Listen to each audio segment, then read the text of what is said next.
এইবাৰ পুখুৰীত নাও নহয় সোমাল এখন বিলাসী বাহন। কলিয়াবৰৰ মিৰিভেটিত নিয়ন্ত্ৰণ হেৰুৱাই নিশা AS01FG 4454 নম্বৰৰ এখন টাটা পাঞ্চ বাহন সোমাই পৰে এটা পুখুৰীত। ৰহস্যজনকভাৱে গাড়ীখনৰ ভিতৰৰ পৰা উদ্ধাৰ হয় এজন সুৰাসক্ত যুৱকৰ লগতে দুগৰাকী যুৱতী।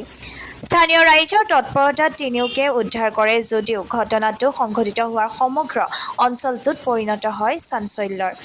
সুৰাসক্ত যুৱকজনৰ উলুৱনি গাঁৱৰ হৰ্ষজ্যোতি বৰা বুলি জানিব পৰা গৈছে। ঘটনাস্থলীত জখলাবন্ধা আৰক্ষী উপস্থিত হৈ প্ৰায় ৩ ঘণ্টাৰ মূৰত পুখুৰীৰ পৰা বাহনখন উদ্ধাৰ কৰে। এতিয়া প্ৰশ্ন হয়, কাষত দুগৰাকী যুৱতী লৈ সুৰাসক্ত হৰ্ষজ্যোতি নিশা কলৈ গৈছিল? জখলাবন্ধাৰ আৰক্ষীৰ তদন্ততহে পোহৰলৈ আহিব সমগ্ৰ ৰহস্য। কোৱা কি হৈছিল? মোৰ উঠিব মন নাই সেইটো কাৰণে নাই কোৱা পৰ্টেলত মোৰ উঠিব মন নাই পৰ্টেলত মোৰ নিউজ এটা বনিবৰ কাৰণে মোৰ ভুল নাই। মই জানো মই পুলিচৰ লগত কথা পাতি আছো।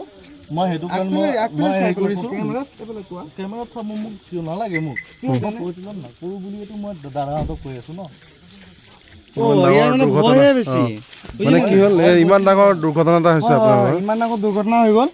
ভণ্টি বুলি কৈ আছে, ভণ্টি হয় না খুদক। মই এই কথাটো বিচাৰি আছো।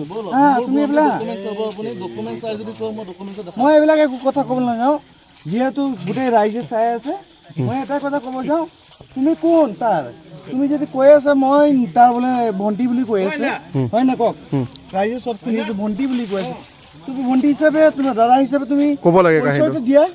সেইটোৱে কথা, পলাই কিয় ফুৰি আছে, হয় না কওক? ৰাইজে নিজে ক'ব, বিচাৰটো নিজে কৰিব। ভণ্টি হিচাপে কৈ আছে কিয় অহা নাই মানে?